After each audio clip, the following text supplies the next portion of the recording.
Good evening, everyone. My name is Erin Murphy, and I'm your facilitator tonight for the session titled 5 Ways to Get Your Edge in the College Search. I also want to let you know that your mic and camera are off, but you can interact with presenters this evening using the Q&A button on your screen.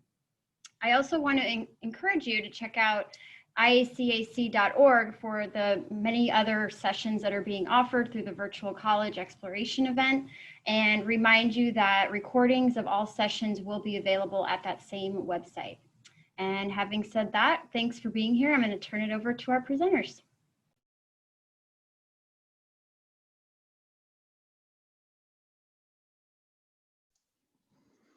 Well, good evening all, and welcome to our 5 Ways to Get Your Edge in a College Search session. This will be a great opportunity for you to learn about this search process, and you can learn from experienced admissions professionals.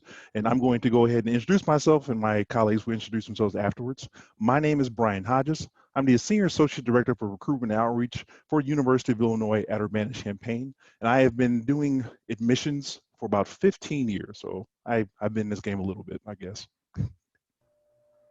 Hi, my name is Michelle Rogers.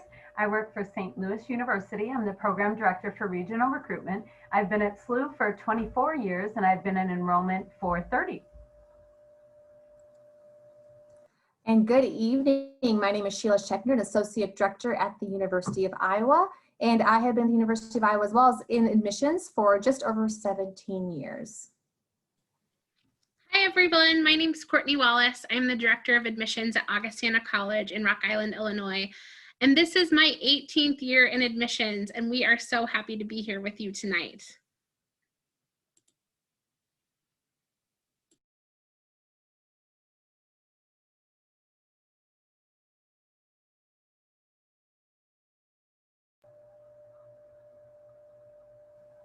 Hold on, Sheila, you're muted. Okay, there we go.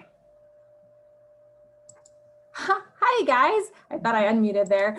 As I was saying, as we work with students, families, and school counselors, one of the first questions that we get is what advice we have for juniors and seniors in high school to engage with the colleges and universities. And that's our first focus here right now. I could absolutely tell you that all 4 of us, along with almost all institutions around the country, are trying even harder to provide inclusive, diverse, and engaging virtual options and programming to connect with students. That's you. That being said, it's a lot of research to know what path to truly take in visiting, quote unquote, visiting a college or university in these times. We are here to provide advice and examples to support you. Colleges and universities are investing a lot of resources in social media. That's first thing right there. I can speak for the University of Iowa as well as other schools in the Big Ten that we highly recommend following us on Snapchat, Instagram, along with our YouTube pages. We are constantly showing off life on campus, live walking tours. We have faculty and staff engaging with you and current students interacting with our college town and many other versions of sessions. We also recommend connecting with your peers who are currently attending our schools. It's amazing the output of college knowledge that's currently coming to you from your enrolled peers from your own hometown that can help with the college search process as well. Now, campus visit links on schools' websites are important to see the vast amount of the sessions I just mentioned, and even some of us who are having in-person sessions. This is truly school by school, and what is being allowed from each campus as well as every state is a little different in what's being allowed. Ask questions, type questions in the chat during Q&A, and interact with the faculty and staff who are presenting. In the end, you have so many more options, and it's as you can learn more online these days than you can really learn on campus, just because of the various rules that are occurring. Now, we will all take turns now sharing some quick examples of how the Big Ten, in-state private as well as out-of-state private schools are engaging with students. At the University of Illinois, we are definitely a big institution, and we provide a lot of opportunities for students to engage with our campus. So you're going to see us on social media. You're going to see us on YouTube. We have a lot of YouTube content. You're going to see us on Instagram. You can see us on Twitter. We do have content on Facebook, so if your parents really want to join in on the whole social media side, Facebook is definitely where to go. We're going to provide a lot of content because we're a big enough institution. We want you to take advantage of every single opportunity is to engage with our campus, from our virtual visits, because we want to make sure students are keeping safe and not coming to campus. We are a big institution, though we do have a lot of students, so we want to make sure everyone is safe. We have a variety of information sessions. We actually have academic sessions with our individual colleges. So we provide a lot of content. We also have availability for our students so you can get those questions answered from a student perspective. Now, we view engagement in a certain way because we want to educate you. We want you to get the information about the campus.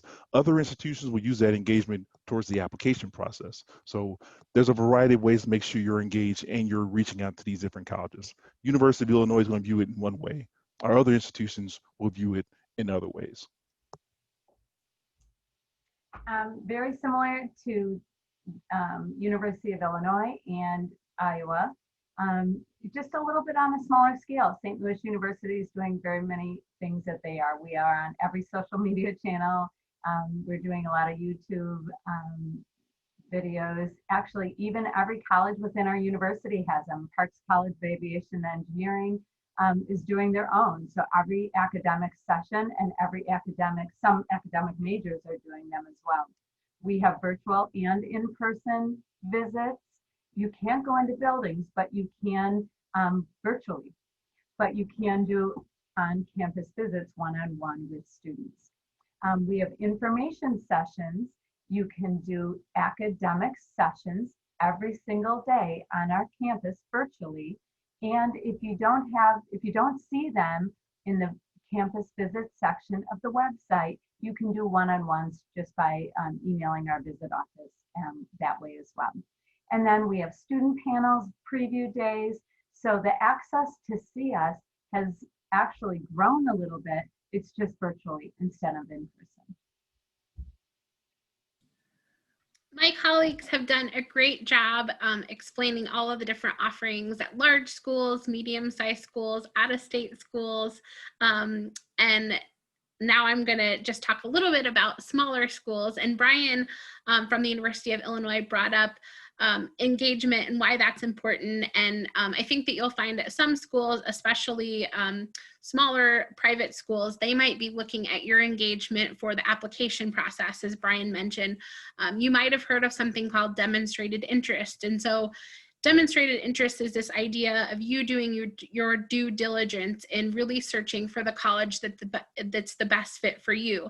And so we also know that demonstrated interest looks a lot different, or will look a lot different for the class of 2021 than it has in the past. So previously it might be that you visited with us in person on our campuses, or you attended receptions in your regional area. And we know that those aren't going to look the same, but still make an effort to engage. As Michelle mentioned, as Sheila mentioned, there's so many ways to engage with our faculty, our students through social media, and certainly with the admissions office.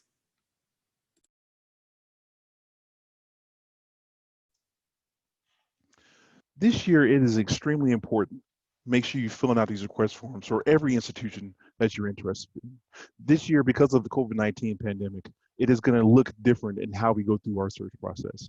In the past, if you registered for ACT or SAT and you put down schools that you're interested in, that information, your information was filled out to each individual school that you're interested in. Because of COVID-19 and the cancellation of these test scores, we don't have that information. So if you're not going to our different websites and filling out that information, we're not reaching out to you, we're not contacting you. It's vital information that you are not receiving because of what's going on. So it's very important that each institution that you're interested in, you make sure you go to their website, you request more information, you fill out all that information that is required so you can get everything that you need. If you're a sophomore, if you're a junior, if you're a senior, think about the application process. It is vitally important that you fill that information out. Like I said, in the past, we were actually getting information from ACT or SAT, and this year we weren't getting as many names, and you might be one of those students that is not getting information from institutions that you're interested in. So it's very important that you fill this information out. And once you fill this information out, you'll probably start getting more emails or contacts about what's available at those institutions. And some of these schools actually want you to interact with them. So if you fill out a form and you just gave your name, email address, and birth date, they might try to push you to do more, give more information, or push you to make a next step. It is important that you also make the next step if you're trying to get information from a school you're interested in. Because some schools, they might just continue sending you emails and you might not be interested in. Or they might ask you to make an action or make an effort towards showing your interest. And if you don't, they might remove you from that list. So again, it's very important that you're engaging in filling out this information, because right now we're not getting as many students as we used to, and we want you to make sure you're getting information that you need. And some of our institutions will look at this again in a different way. I know for University of Illinois, we do have a website you can fill out all your information. We also have, if you go to our website, you have the options to fill out your email address. And again, we're going to push you or ask you if you want to get more information. And that's your opportunity to expand on what information you're actually receiving from the University of Illinois. Now, that's what a bigger institution does. That's what an in-state school does. Other schools, other institutions will look at this in a different way.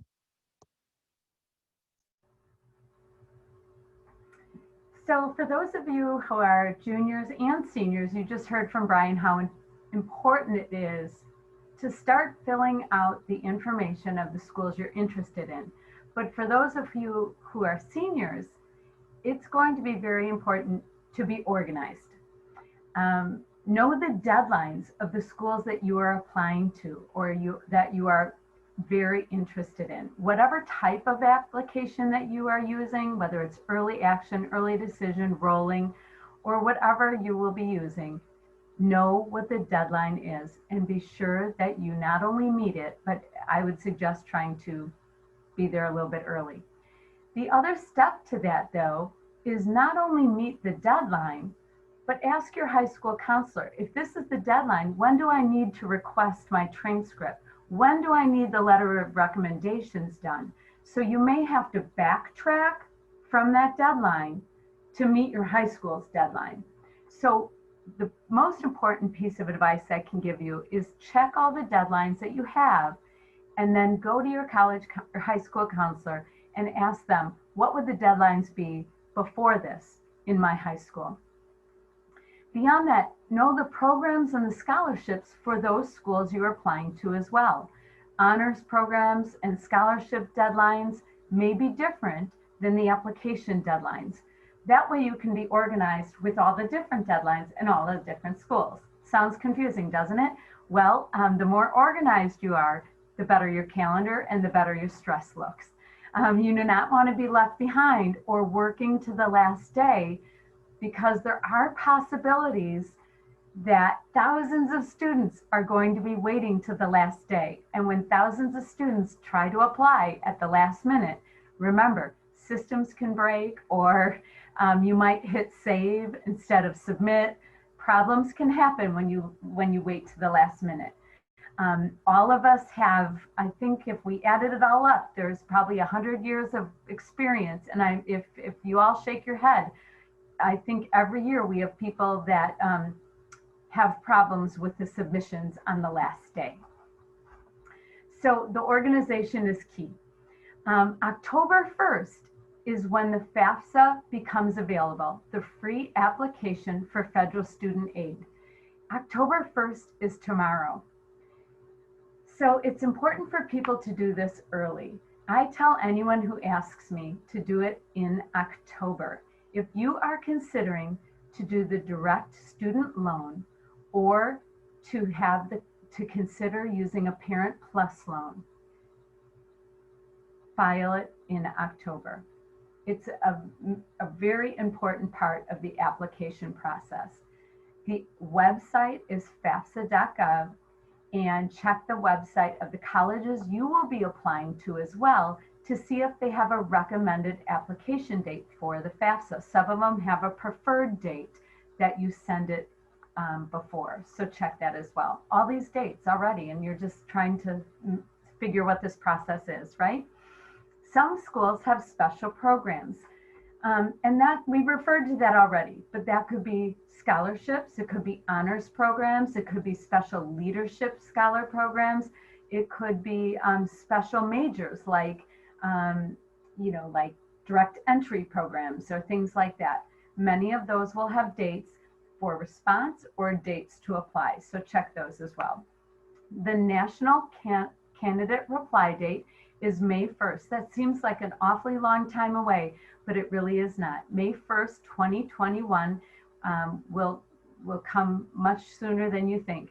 This is the date that students will reply to the school of their choice by putting down a deposit to hold their place in the class. This is also the date that students will tell other schools, either through a smart portal or through an email, that you have chosen another school and that you have decided not to attend. So there are a number of dates within this next academic calendar that will be important to you. The most important part right now is the organization of your dates that are important to you in this process.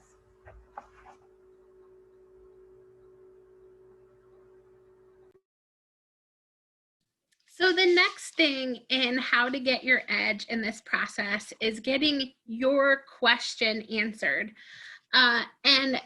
Choosing a college requires some research on your part, obviously. Not all characteristics of a college are created equal, and this is when it gets personal.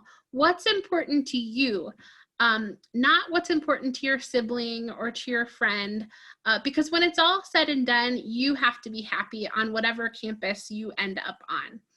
So get your question answered and ask this question, or ask a couple of questions to to all the colleges that you're considering. And the question might not be exactly what you're thinking. It's not necessarily how big are the class sizes or how far it is away from home, although those are important questions, but it's another level deeper. And it's possible that you haven't started thinking about this yet, but that's okay. And whether you're a senior or a junior, you can start now. So what is your question or questions? No one is going to be able to tell you what your questions are. I certainly can't. But what I can do is I can give you some ideas. So maybe you're planning to go pre-med, but you can't imagine your college experience without involvement in a top choir or being able to audition for the lead of your play or musical. Your question to the colleges, all the colleges that you're looking at, might be, can I do these things, and how? And what experiences might I have, even if this isn't my major? Maybe you run cross country and also track and field, but you also love to play the trumpet. Can you do all three? Maybe your questions are for the music department and the coaches to figure out a schedule that means you can pursue all three of your passions. Maybe your dream is to do an internship in Australia or Belgium or Japan or Ireland. You might ask what opportunities are available in each one of these different countries. And don't be satisfied with just a yes. You can study those places. Find out the details. How much is it going to cost? What is your curriculum going to look like? Maybe you need to work while you're in college. So maybe your question would be how many hours you can work per week and the likelihood of you securing a job once you get to campus. Maybe you have two great academic areas of interest. Maybe your question is about double majoring. How can I pursue two areas of academic interest that aren't related? What will my curriculum look like? Can I get done in 4 years? Social life is, of course, also really important to college students. So one of your questions, or maybe your question is, what would my social life be like if I came to your campus? I really enjoy fill in the blank and would like to know how I can continue this activity in your community. You'll be able to get your questions answered in a lot of different ways. And so maybe that's connecting live, either virtually or in person, with your admissions counselor. Maybe it's asking those questions of current students, like by engaging current students. And it's possibly going to be talking to people all across campus from a lot of different departments, whether that's faculty, advisors, but it also means that you might have to do a little bit of digging too. You might be digging around on the website. You might be, as my colleagues mentioned earlier, checking out social media, looking on YouTube, and certainly talking to alumni.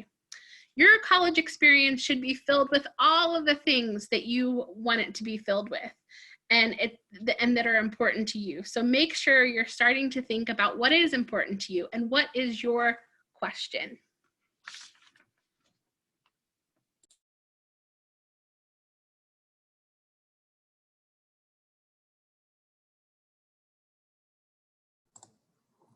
All right. In the end, we truly want you to enjoy your senior year. The information we gave you, a lot of it But cherish your time in high school. Take a deep breath. It's okay to start writing down your wants and your don't wants. Like Courtney had mentioned, what do you want in your college experience? What are your pros and what are the areas that you didn't care for when it comes to the certain colleges or universities that you're visiting and checking out? It's okay to start doing that. And then of course, reserve more time with those who support you. I know you spent a lot of time with your close friends and families through this time and season that we're all in, but cherish those times within your community and those who are close to you. College is around the corner, so that's something to think about there. I also recommend start adulting. This might sound silly to say, but this is the perfect time to kind of learn what I consider those mature tasks before you leave home. Are there things that you can do learning at home to help you when you leave? Learning to do your laundry. What's it mean to truly have a monthly budget? How can you help those around you get stronger? The methods of learning now will guide you and make you better, not just in school, but also as a leader. Those are great points, Sheila. Well, those are right. I think planning for your college experience beyond just what is my dorm room going to look like is fantastic. My youngest had a really hard time. Her dorm room was beautiful, but her transition was very troubling. Look up some organizations that might interest you on the website of the school you're going to and work for that transition. Join the Facebook or groups that the schools have, or different groups that you can meet students, because that seems to be the biggest concern of students. Am I going to meet other people? Prepare more than you think. There are opportunities from every school. They lay them out for you. They email you. They tell you, you can do this, you can join this. Look at what they send you. Think about what you want out of your first year and out of your 4 years.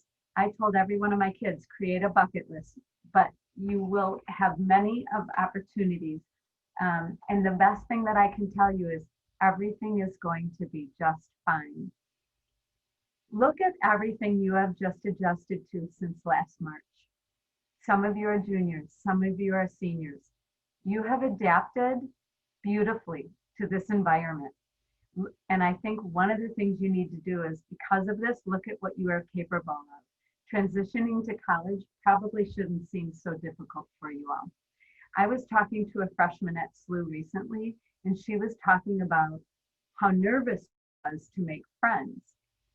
And she had 6 of her own friends from her high school that were coming to SLU.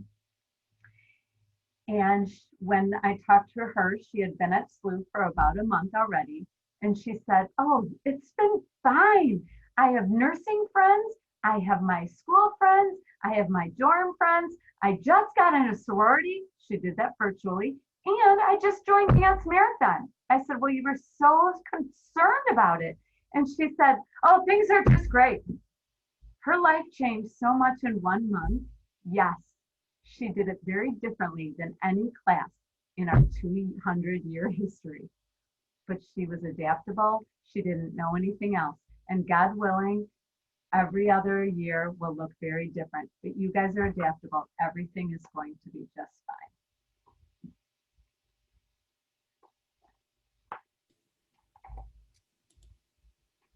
So we know that you have got this. We hope that you learned a couple of great tips, 5 great things that we know if you take these bits of advice that you're going to be successful throughout this college search process. We hope that you'll also drop some questions in the chat.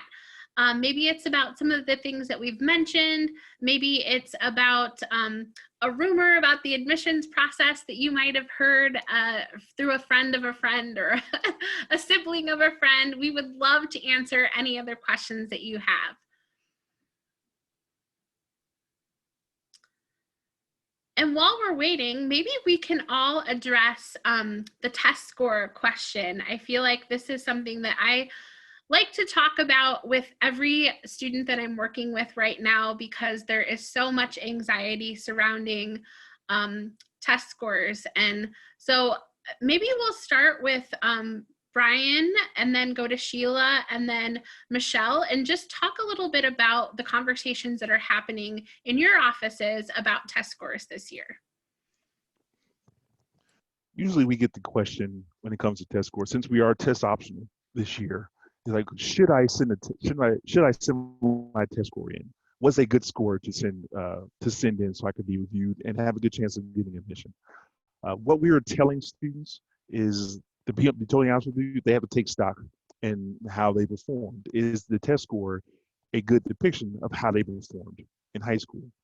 And at the same time, if they see that, they also can see in our on our website what the middle 50% is for their individual college. So obviously, engineering is going to be probably a little bit higher than everyone else. Our our school of social work, college of arts and sciences might be around that middle range. Even though it is a middle 50% range, we have students coming below that range and above it. They still have to take stock and see how they performed based on what's available at each individual school, Illinois specifically in this case. So when they're asking that question, we want them to take stock. Do you feel there's a good depiction of how you performed in school? If it is, submit the test score. If it's not, you do not have to submit it, because we do have a holistic review process and we look at everything. Now, every school is going to be different when it comes to test optional. Everybody has different ranges what that means. If a student for Illinois chooses to use a test score or not, once they submit the application, that's where the decision ends. So they won't be able to switch back and forth using the test or not. So that's why I'm saying make sure you take stock and make sure you make the decision using all the information you have available to you for what's available on our website, how you performed in school. Do you feel is a good depiction of how you performed? Because if you want to submit the application, you won't be able to change it. Now, that's for University of Illinois Urbana-Champaign. Every institution will be different in how they use how they use test optional. Thanks, Brian. So at the University of Iowa, we, some of you are familiar, we have what's called published admission requirements that are set by our state board of regents. With that, it includes an ACT or SAT test plugged into a formula. If you happen to have a test, we'll still review you like we traditionally do on a rolling basis. However, we're being more test flexible. So for students who do choose not to send us a test or have not had the opportunity to take the test, you apply. We would then at this point ask for a transcript and a personal statement to understand your holistic application. So the things that are truly still strong for us in that application process are your academics, especially in your core courses. So it's not a negative not to have a test score in the review process. I have though had a couple students already, well, actually more than a couple students, quite a few students apply, and they happen to then be able to sign up for a test here in the future.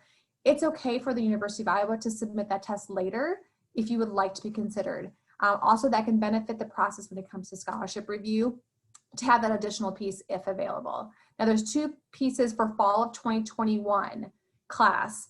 If you're a nursing direct admission candidate, they're going test blind for college and nursing this year, and our honors program is going test blind, but that's only for the fall of 2021 class. At this time, there's been no decision for the fall of 2022 and later classes, so we will know more probably in the spring for that. St. Louis University is going test optional this year and the next, well, for the 3 years. You have the option to send a test or not. Again, very much like University of Illinois, you might want to take a look at our mid 50% ranges. They will be posted on the website, but if you choose not to send a test, we will look at your transcript. We will look at the 4 years of English that are required. We will look at 4 years of math, 3 years of social studies, 3 years of foreign language, 3 years of natural science. So we'll look at all of that. We'll look heavily at your transcripts and your essay and everything that you have sent with your application. If you do have an opportunity to take the test and you like your score and would like to send it later for merit-based scholarships, you can, but it will not hurt you or help you to send a test either way. Again, for some special programs, our medical scholar program, our direct entry PT, OT, nursing, they're not really looking at the test scores. They're going a little bit more test blind than they are test optional. If you have any questions, you can contact your admission counselor and ask them before you do submit or choose to submit or not. and they will help guide you. I'll speak just really briefly on behalf of schools that maybe would have been test optional before the pandemic. Augustana has been test optional since 2007. And so as we started through this process, we sort of took the approach of that we just assumed that most students won't have or might not have a test score that they're really excited about, or might not have an opportunity to prepare in the way that they would have been able to prepare in years previous. And so previous to this year, students that were applying were opting into test optional. So they're saying, I'm not going to include my test scores, and so I want you just to evaluate me on the other things. And so this year we are opting everyone into test optional. And so if you submit a test score, it's going to be supplemental. But again, all the data that for us suggests that the best predictor of how well you'll do at Augie is related to that GPA and rigor of coursework. So I hope by hearing a little bit from all of us, you're understanding that we are understanding of what everyone is going with or going through. And if you have questions, it's a really great idea to connect directly with your admissions counselor at that institution. And that actually brings up a great question that just got put in the chat. And I think I'll throw this to Michelle. Where would you look for a college admissions contact for their email? Like, how do you know who, like if I'm a student at Bloomington High School, for example, how do I know what person I need to reach out to, and how do I get a hold of them? That's a great question. Every website's going to be a little bit different. There's a couple places you can look. Your high school counselor might have the contact, but if you're at home and you're on the computer, you can go to our website for a SLU. You go to the admission page. You you could go to the search or go to the admission page and do find your counselor. It'll walk you through a series of steps. It'll say, what state are you from? And you'll put Illinois. And it'll say, what's your high school? And you put that in, and my face will appear, and it'll say, here's Michelle Rogers, and here's your email. And you can email me, click on the email and email me right then and there. And you could most likely do the same thing with every one of these schools up there. But we want to talk to you, and we would like to be able to answer your questions. And we want to get to know you in the process, because if we get to know you, we're able to help you make an informed decision and see if our schools fit you. And I would just add, like, we're all like real people. And in case you thought we were fake, and I hope by now that you also know that we're here to help. As Michelle mentioned, we know that you know that you have your parents to help you. You have maybe older siblings that went to college, or maybe your friends to support you. You know that you have your school's counselors, but maybe you didn't know you had people like Brian, Michelle, Sheila, and I at all of the schools that you're seriously considering. And in many times, we could also be the people that are reading your application specifically. So we are really, really here to help. It looks like we're getting some other quick questions in the chat. Can anyone talk? Well, I think I'll start with Sheila with this one. Does being a transfer student affect your chances of getting in? Are there differences in admissions requirements for an incoming first year versus an incoming transfer student? Great question. So the process is a little different. We're still at online application, but it depends on your major. It depends on the college you're attending within our institution. So College of Liberal Arts and Sciences might have a different requirement than the College of Business. What I highly recommend for the students who are considering transferring in is we have amazing transfer planning resources on our website. For the University of Iowa, for example, we have transfer planning checklists that actually connect with all the community colleges in the state of Illinois. So I'll just use business as an example. Business has put together these great charts and exactly what you would need for getting into Iowa's College of Business and what you should take at your community college. So just be prepared, and as in some ways Google within our institution's website, transfer planning resources, and they'll give you all the details of how to get in. But it is a little bit different than traditional first year, and we don't need ACT or SAT score for transfer students for Iowa as long as you have over 24 hours of credit completed. But we're still holistic for those students this year who do not. Brian or Michelle, is there anything that you would add to that? I would probably say usually where transfer students go wrong is not reaching out to this institution early. And when we were talking about reaching out and getting information or searching information, transfer students should do the exact same thing because they'll get that information about what what requirements are for individual majors at your institution. What are transfer guides? So how are your courses going to transfer from your institution to the current institution you're trying to go to? So even, I will say, even as transfer students, still reach out to the admissions office, still put that information in their database so they can reach out to you because they'll have transfer specific communications that's going to help you in the long run. Even if you know you're going to, say, a community college for your first 2 years, still reach out to that institution that you're interested in another year or two down the road because they're going to be able to guide you with courses that you'll need to take to come into their particular program at their particular institution. And you'll get advising not only from the college you're currently at, you also get advice from your institution you're trying to transfer to. So you'll get a lot of information both ways so you know exactly what you're doing going forward. So again, reach out to the institution, even as a transfer student, to get more information for the future. Hey, Courtney, can I add that? Brian, exactly. And I think it's important to know that some programs at our institutions are better off being at a community college for 1 year in order to be on a 4-year plan. So keep that in mind too as you're doing your research. Anything you'd add, Michelle? They covered. I think even for small schools or medium-sized schools, I mean, all colleges need and want transfer students. And we have a whole transfer team that will help and advise you. Just how we talked that we are traditional counselors, we have a whole transfer team. So reach out to them. We're happy to help. Since there's no more questions in the chat, I thought I would pose a question to each of my colleagues before we get off, and or maybe gives some extra time for those of you that are listening and maybe have your own question that you'd like to ask.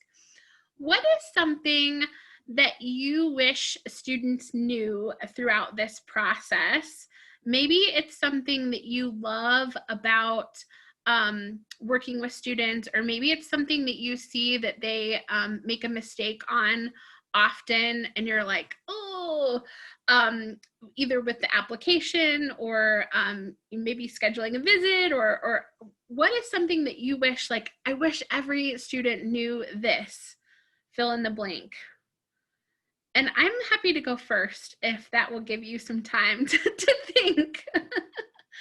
I wish that every student knew that and I mentioned this before, that I'm a person and that I'm here to help. And so when you email me, it would be nice if you said, hello, Courtney, or told me who you were at the end of that email. And I'm here to help, but it's not just like texting your best friend, like, got app, like, it could be like, dear Courtney, have you received my application yet? Just knowing that we're real people and we're here to help, but there's also something to be said just for a little bit of formality. I will go next to follow up on Courtney's thoughts here. As we're doing our visits, they're through Zoom, just like this is. Some are more Zoom meetings, so we will actually interact with you. I just ask that same thing. Don't put your head down. Be thoughtful on how you're interacting with your admissions staff, as well as your classmates in that situation. There's definitely some etiquette there. But the other thing I think people are missing out when they look at institutions or colleges of choice is employers. Your goal is to go to grad school or go to get a job. Think of the things that can also be added on to your academics. So Michelle gave great examples of her student involved with Dance Marathon, with a sorority. So how is that going to impact your future? So keep in mind the things that you can also be involved in. So I think researching the student organization, as we've mentioned earlier, is an important part of just selecting a school for the future. I wish that students wouldn't be afraid when I ask the question, what's important to you when you look at a school? Because when you say, besides this major, sometimes they know the major, but what else is important to you? Don't be afraid to start thinking of those things, because this is a process. and you learn so much about yourself in this process. And if there's any parents listening today, it's a really great thing to watch your child learn who they are throughout this process. It's fascinating. And don't be afraid to say, I want a community. I want football. I want, we all want football, we know, guys. I want, I want to be more independent in my classes, or I want to be engaged in my classes. Don't be afraid to say what's really important to you and ask those questions, the big question, or because those questions will lead to other questions, like Courtney said. And those questions will lead to other things that are important to you. And the minute you start to know what's important to you, that funnel of the schools will start to become smaller and smaller. And at the end, you'll have 3 schools that you'll say, those are good schools for me. That's a great one, Michelle.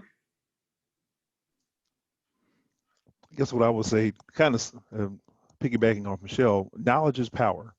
And the more information you have about all the institutions, you actually are taking that power back. So you're making a decision about which school you want to go to, and make sure you know which school have the most, as far as pros and cons list, which schools are going to be the best fit for you. So the more questions you ask, the more information you fill out for those institutions, the more times you reach out to that admissions counselor and ask those questions about the essay or about the application process, you are actually gaining power. And you're going to start making decisions about where you want to go, rather than institutions making decisions about you.